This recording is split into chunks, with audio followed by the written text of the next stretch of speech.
$3.5 trillion. I mean, let that number just kind of wash over you for a second. $3.5 trillion. That is the staggering estimated global value of the tourism industry. We're talking about one of the absolute largest economic engines on the planet, practically designed to generate massive amounts of foreign exchange and drive the whole global economy. But when an industry gets this incredibly massive, well, there's always a whole lot more happening right beneath the surface. So in this explainer, we're going to peel back the glossy, perfectly filtered layers of the global vacation industry. We are moving right past the beautiful brochures and the pristine resort pools to ask a pretty fundamental question. Who is actually holding the power in global tourism? We're taking a deep dive into the political economy of tourism to finally separate the shiny illusion from the stark reality. Okay, let's dive right into this. Traditionally, tourism is painted as this totally straightforward, universally beneficial vehicle for development, right?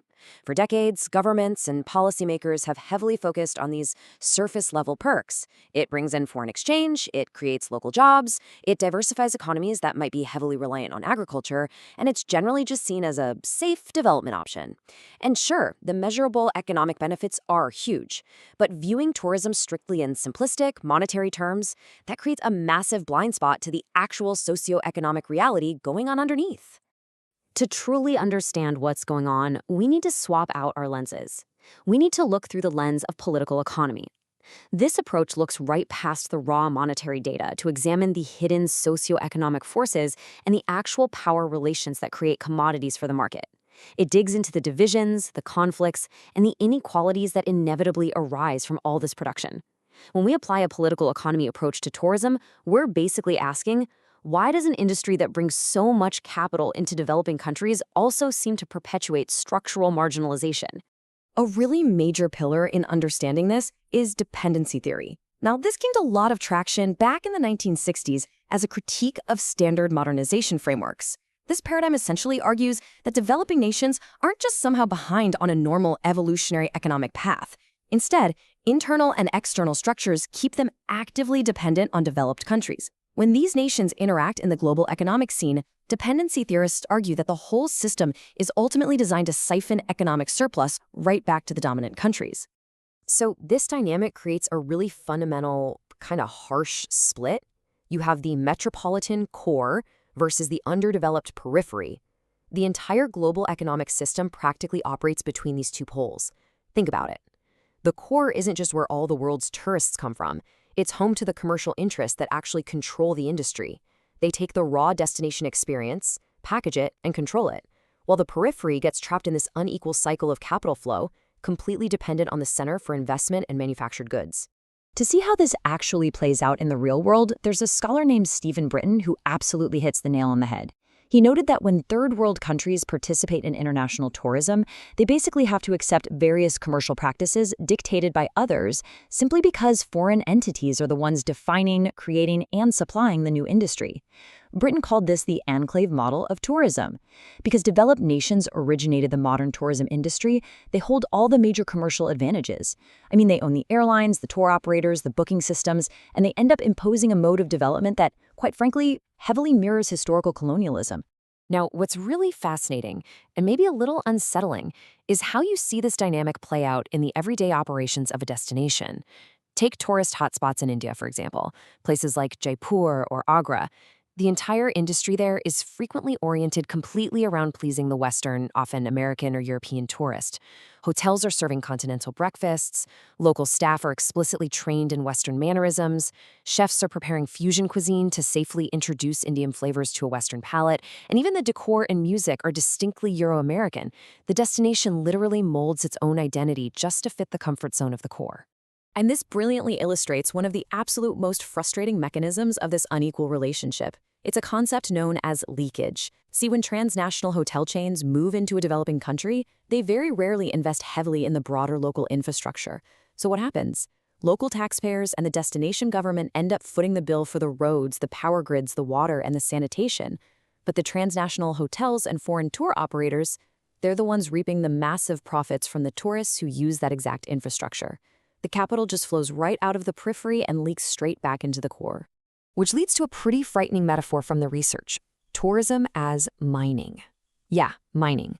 Because these big transnational corporations have absolutely no emotional or long-term economic attachment to the local places they operate in, they can treat a destination exactly like a mine.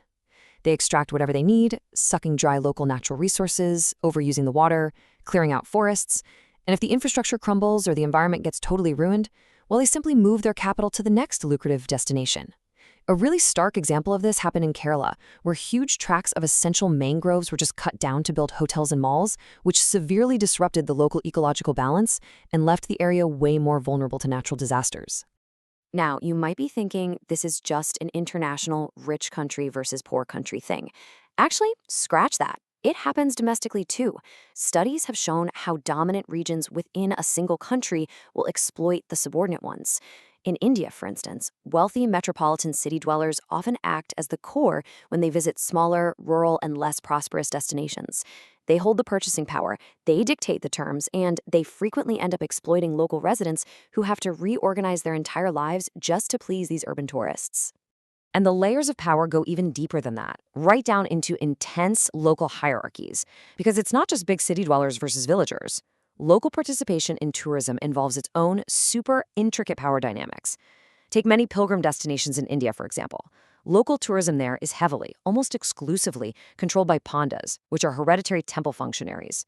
They basically hold the keys to the local religious and cultural experience, acting as ultimate gatekeepers.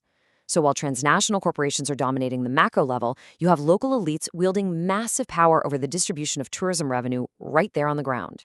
But despite all of these severe, deep-rooted structural inequalities, we absolutely cannot ignore the sheer, undeniable economic momentum at play here. Projections show the travel and tourism sector's contribution to India's GDP effectively doubling, leaping from 15.24 trillion rupees in 2017 to over 32 trillion rupees in 2028. That is huge. Developing nations aren't just sitting by passively, they are aggressively chasing this growth. Governments are getting heavily involved through major initiatives like Swadesh Darshan and the Prashad scheme to build infrastructure and attract millions of visitors. At the end of the day, the economic incentive to play the game is just too vast to ignore. However, the game itself is changing. The global power equations are actively shifting right before our eyes. The traditional first world simply doesn't hold an absolute monopoly on being the core anymore. The massive rise of the Chinese and Indian middle classes is completely reshaping the neoliberal tourism economy. These countries are emerging as absolute global economic giants. Today, the global visibility of Chinese tourists is incredible, and Indian tourists are totally changing European markets. Over in Eastern Europe, for instance, hospitality workers are now increasingly greeting guests with a namaste, and they are actively altering their menus to prominently serve vegetarian food to accommodate Indian travelers. The center of power is definitely moving. Okay, let's move to how this builds towards some actual solutions, because the system isn't hopelessly doomed. It just needs a fundamental restructuring. Back in the 1990s, we saw a really important shift toward micro-level interventions aimed at true poverty alleviation. The big secret here? Establishing genuine community partnerships. There's a great example of this up in the Himalayan foothills, where local villages are the ones providing tent accommodations and acting as the guides. Outside enterprises simply cannot operate in those difficult terrains without that local cooperation. When locals actually own the guest houses and control the resources, the wealth stays in the community. Couple that with a strict enforcement of ecological sustainability, and we finally start to see a model that lessens that extreme polarization between the haves and the have-nots. Which brings us to one final, pretty big thought. We've seen today how the shiny facade of global tourism can often mask a deep, systemic flow of wealth right away from the beautiful places we visit, straight into the pockets of massive, distant corporations. But we've also seen that alternative, genuinely community-based models do exist and they do work. So I want to challenge you to ask yourself a question. Is your next vacation actually fueling a local community, putting money directly into the hands of the people who live there? Or is it just funding a transnational empire? Thanks for joining me on this one, and I really hope this completely changes the way you look at the map for your next trip.